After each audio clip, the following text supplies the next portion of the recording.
Hey friends, in this video we are going to discuss about the protein metabolism. In the last video we have already discussed about the structure of protein, classification of proteins into on the basis of their structure. ठीक है, तो आज हम study करने लगे हैं protein metabolism के बारे में कि जो प्रोटीन है वो बॉडी में कैसे अपनी मेटाबॉलिक एक्टिविटी शो करता है. ठीक है, सबसे पहले जो हम बात करते हैं जो प्रोटीन्स है ना, they are known as the body building food. ठीक है, वो बॉडी बिल्डिंग फूड है, they are not the energy giving food. But some time in case of carbohydrates and fats exhaustion, जब कार्बोहाइड्रेट्स और फैट्स की exhaustion हो जाती, ख़त्म हो जाते हैं, तो बॉडी को एनर्जी प्रोवाइड करने के लिए ना उस टाइम पे proteins as a source of energy use करते हैं. वैसे हम प्रोटीन्स को as a source of energy use नहीं करते, कार्बोहाइड्रेट्स एंड फैट्स ही यूज़ करते. But in case of exhaustion of the carbohydrates and fats we use proteins are used as a source of energy. ठीक है, अब ये जो प्रोटीन्स यूटिलाइज होंगे, द प्रोटीन्स और utilise are structural and enzymatic proteins of the cells because proteins are not stored in significant amount. अब ये जो proteins यूज़ होंगे ना, they are the structural and enzymatic proteins. ठीक है, वो जो यूज़ होंगे वो या तो एंजाइम वाले प्रोटीन्स होंगे या स्ट्रक्चर वाले प्रोटीन्स होंगे. ठीक है, क्योंकि बॉडी में प्रोटीन्स एज सच स्टोर नहीं होता, सिर्फ और सिर्फ कार्बोहाइड्रेट स्टोरेज की फॉर्म में होता है. जैसे ग्लाइकोजन जो है वो स्टोरेज की फॉर्म में जब भी बॉडी को नीड है तो वो एनर्जी उसमें से प्रोवाइड करेगा. प्रोटीन्स के केस में ऐसा नहीं है क्योंकि प्रोटीन्स बॉडी में एज सच स्टोर नहीं रहते. ठीक है, द नेक्स्ट हम बात करते हैं thus use of proteins as fuel impairs the cells and may lead to death. अगर प्रोटीन्स को हम एज अ मतलब ज़्यादा यूज़ करेंगे तो वो जो बॉडी के सेल्स है उसके लिए हार्मफुल होंगे. ठीक है, और इसकी वजह से पर्सन की डेथ भी हो जाती है क्योंकि क्या बोला जाता है, excessive intake of proteins may lead to death of the person. ठीक है, अब प्रोटीन्स को अगर हम यूज़ करें एज अ एनर्जी सोर्स तो उसके लिए हम क्या करना पड़ेगा, क्योंकि प्रोटीन्स एज इट इज़ ना बॉडी में डाइजेस्ट नहीं होते. ठीक है, it has to be firstly hydrolyse into the amino acid by the break down of the peptide bond. अब मैंने पिछली वीडियो में बताया ही था कि जो जब दो या दो से ज़्यादा अमाइनो एसिड आपस में इंटरेक्ट करते हैं by the formation of the peptide bond, तो उस टाइम पे जो बॉन्ड बनता है वो बनता है पेप्टाइड बॉन्ड. ठीक है, और दोनों ज्वाइन करके प्रोटीन की पॉलीपेप्टाइड चेन बनाते हैं. ठीक है, अब जो है प्रोटीन्स को अगर हमने एनर्जी के लिए यूज़ करना है तो उसके लिए उसको अपने आप को स्प्लिट करना पड़ेगा इनटू द अमाइनो एसिड. अब ये स्प्लिटिंग कैसे होगी, this can either be done by the protease enzyme और it can be done by breaking peptide bonds with the addition of water molecule. अब क्या होगा, प्रोटीज एंजाइम यूज़ करेंगे हम अमाइनो एसिड की प्रोटीन को स्प्लिट करने के लिए अमाइनो एसिड्स में. इसके लिए क्या होगा, प्रोटीज एंजाइम यूज़ होगा और वो प्रोटीज एंजाइम क्या करेगा, पेप्टाइड बॉन्ड्स की ब्रेकेज करेगा और साथ ही में एडिशन भी करेगा वाटर मॉलिक्यूल की. ठीक है, जब वाटर की एडिशन होगी, ठीक है, फिर से अमाइनो एसिड और जॉइन अलग अलग हो जाएंगे. ठीक है, मतलब पहले क्या हुआ था, अमाइनो एसिड जब दोनों ज्वाइन करके उसमें से वाटर का मॉलिक्यूल बाहर निकला था. ठीक है, कंडेंसेशन डिहाइड्रेशन रिएक्शन हुई थी तो प्रोटीन की चेन बनी थी. बट अगर हमने प्रोटीन को फिर से अमाइनो एसिड में कन्वर्ट करना तो वो बॉन्ड ब्रेक करना पड़ेगा. तो ब्रेक करने के लिए क्या करना, फिर से एडिशन करनी पड़ेगी वाटर मॉलिक्यूल की. ठीक है, तो एडिशन करनी पड़ेगी वाटर मॉलिक्यूल की, इसीलिए हम वाटर को ऐड करेंगे in order to split the proteins into amino acid. ठीक है, नेक्स्ट हम बात करते हैं. Next, then nitrogen containing amino acid must be removed because it is not oxidized in the body. अगर हम अमाइनो एसिड का स्ट्रक्चर देखें तो उसमें मतलब एक R ग्रुप प्रेजेंट था, एक हाइड्रोजन प्रेजेंट था, एक प्रेजेंट था कार्बोक्सिल ग्रुप, एक प्रेजेंट अमाइनो ग्रुप. अगर हमने प्रोटीन को एनर्जी के लिए यूज़ करना ना तो उसको क्या करना पड़ेगा, अपने जो अब प्रोटीन्स किससे बने हुए हैं, अमाइनो एसिड में से ना, तो अमाइनो एसिड में से उसको जो अमाइनो ग्रुप है, अमाइनो ग्रुप में नाइट्रोजन प्रेजेंट है, उसको रिमूव करना पड़ेगा. अब इसको क्यों रिमूव करना पड़ेगा कि बॉडी में एज सच ना नाइट्रोजन ऑक्सीडाइज नहीं होता. ठीक है, तो इसको it has to be removed. ठीक है, before utilization of the protein as a source of energy.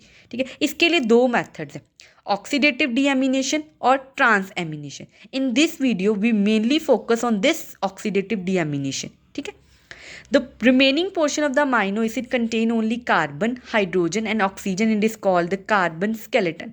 अब जब हम अमाइनो एसिड के स्ट्रक्चर में से अमाइनो ग्रुप को रिमूव कर देंगे तो जो बाकी का स्ट्रक्चर बचेगा उसमें मेनली कार्बन होगा, हाइड्रोजन होगा और ऑक्सीजन होगा। उसको वो तीनों को हम बोलेंगे कार्बन स्केलेटन। अब ये कैसे बना था, ये कहाँ पे बना था, साइटोप्लाज्म में। और ये भी ऑक्सीडाइज होगा, जैसे कि कार्बोहाइड्रेट्स और फैट्स ऑक्सीडाइज होते हैं ना माइटोकॉन्ड्रिया के अंदर, वैसे ही जो ये कार्बन स्केलेटन जिसमें कार्बन, हाइड्रोजन और ऑक्सीजन प्रेजेंट है, ये भी वैसे ही मतलब वो करेंगे, ऑक्सीडाइज होंगे। ठीक है, so first start with the oxidative deamination. अब ये ऑक्सीडेटिव डीएमिनेशन क्या है? डीएमिनेशन का मतलब है removal of the amine group from alpha carbon of amino acid as ammonia NH3 leaving alpha keto acid.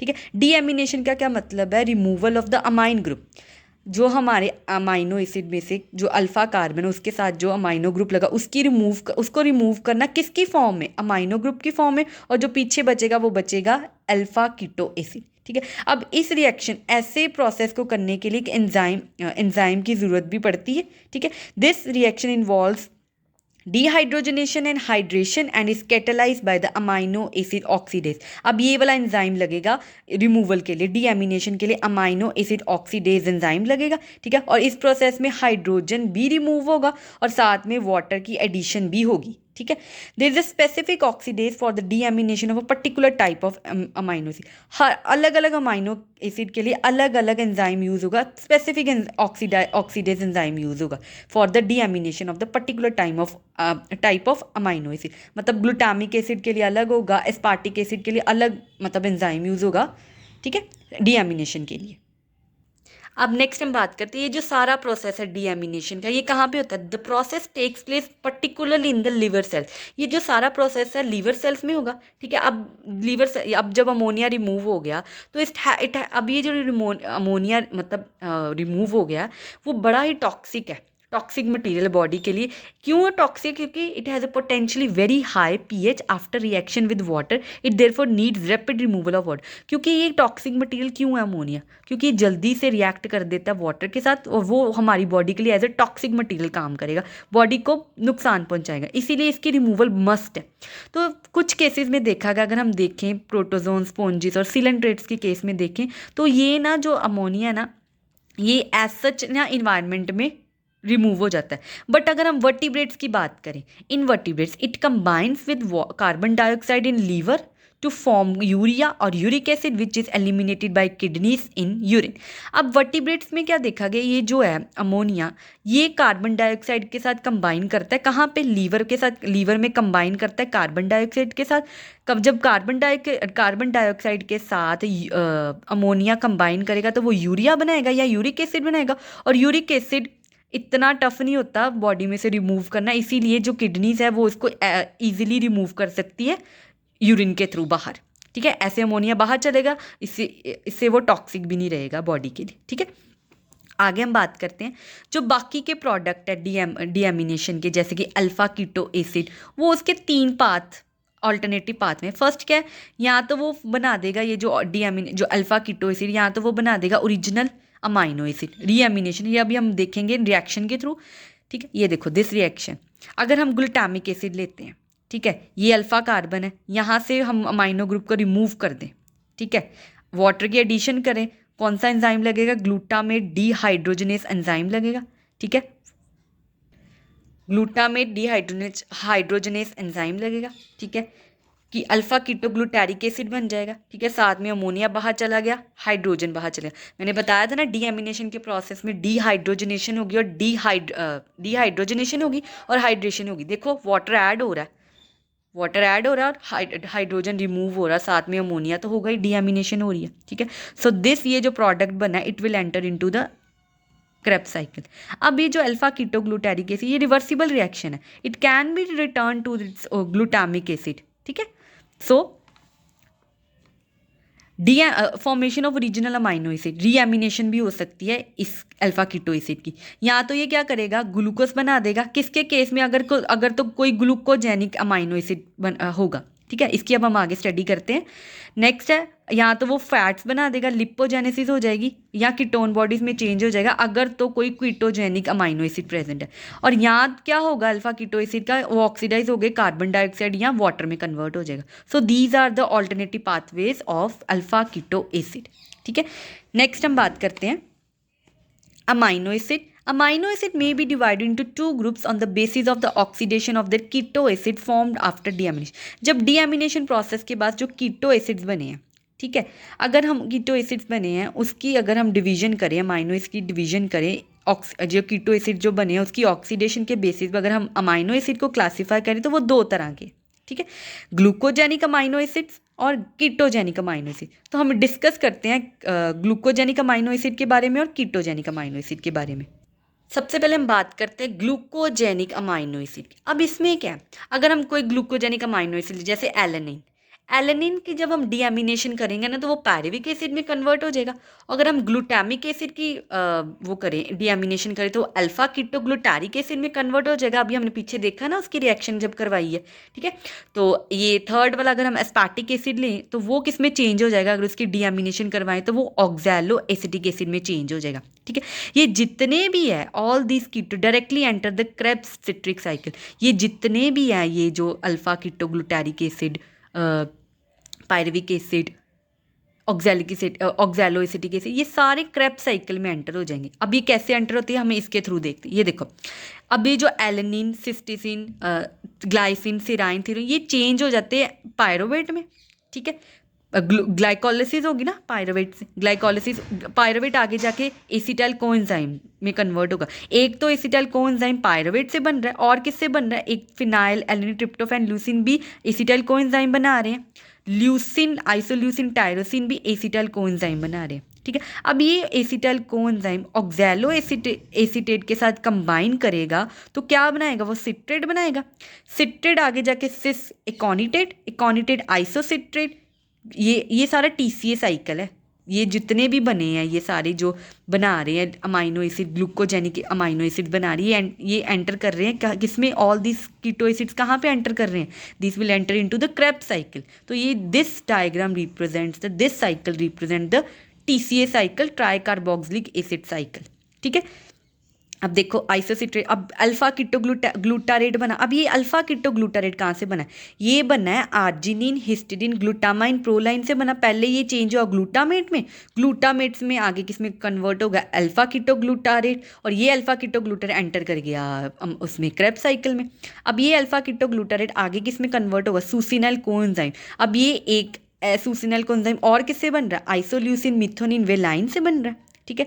ये आगे जाके किस में कन्वर्ट हो रहा है, ये आगे जाके कन्वर्ट हो रहा है सक्सीनेट में, सक्सीनेट आगे जाके फ्यूमारेट। अब ये फ्यूमारेट और किससे बन रहा है, टायरोसिन और फिनाइल एलेनिन से बन रहा है। फिर ये फ्यूमारेट एंटर आगे किस में चेंज हो गया, मैलेट में, और मैलेट आगे जाके किस में चेंज हो जाएगा, ऑक्सैलो एसीटेट में। ऑक्सैलो एसीटेट एक तो मैलेट से कन्वर्ट होके बन रहा है और ये एस्पैरेटिजिन, एस्पैरेजिन से भी बन रहा है, अमाइनो एसिड्स हैं ये, ठीक है। और फिर से साइकिल स्टार्ट हो जाएगा, ठीक है। सो ये जितने भी कीटो एसिड बने ये सारे किस में जा रहे हैं, टीसीए साइकिल में, ठीक है। So this diagram represents the input of the amino acids into the TCA cycle. जितने भी अमाइनो एसिड हैं वो आगे जाके एसिटाइल कोएंजाइम, जो भी अल्फा कीटो एसिड्स बना रहे हैं वो सारे किस में एंटर कर रहे हैं, टीसीए साइकिल में। नेक्स्ट हम बात करते हैं, अभी जो एनर्जी डिराइव हुई है ऑक्सीडेटिव डीएमिनेशन से, ऑक्सीडेशन, जब ग्लूकोजेनिक अमाइनो एसिड की ऑक्सीडेटिव डीएमिनेशन हुई है उसमें से जो एनर्जी निकली है वो डिपेंड करती है अमाइनो एसिड कितने, कौन सा अमाइनो एसिड इन्वॉल्व हुआ, ठीक है। अगर हम ग्लूटामिक एसिड की बात करें जो, तो वो यील्ड करता है 12 हाई एनर्जी फॉस्फेट, ठीक है। अब ये जो 12 हाई एनर्जी फॉस्फेट है इसमें से जो 12 में से जो 9 फॉस्फेट्स हैं वो अल्फा कीटोग्लूटारिक एसिड से आए हैं, और जो 3 हाई एनर्जी फॉस्फेट्स है वो आए हैं NADH, ठीक है, और H पॉजिटिव से, ठीक है। सो जितनी भी एनर्जी डिराइव हो रही है oxidative deamination of the glucogenic amino acid वो डिपेंड करती है कि कौन सा अमाइनो एसिड इन्वॉल्व हुआ है, ठीक है। नेक्स्ट हम बात करते हैं कीटोजेनिक अमाइनो एसिड जिसमें कीटोन ग्रुप प्रेजेंट है। अब ऐसे अमाइनो एसिड क्या होता है, these amino acids on deamination, जब इन अमाइनो एसिड की डीएमिनेशन होती है तो ये कीटो एसिड में चेंज हो जाते हैं, और कीटो एसिड आगे जब इनकी और रिएक्शन होती है तो वो एसिटाइल कोएंजाइम में चेंज हो जाते हैं। एसिटाइल कोएंजाइम क्या है, अब ये एसिटाइल कोएंजाइम है ग्लूकोज पाथवे का एक इंटरमीडिएट है, ठीक है। अब ये जो एसिटाइल कोएंजाइम है ये कितने परसेंटेज में यील्ड करती, क्या यील्ड करता है, ये भी 12 हाई एनर्जी फॉस्फेट रिलीज करता है, ठीक है। So this was about oxidative deamination of amino acid in the next video we will discuss about the transamination. ठीक है. So I hope you like this video and if you did, please don't forget to subscribe, like, share and comment. Thank you.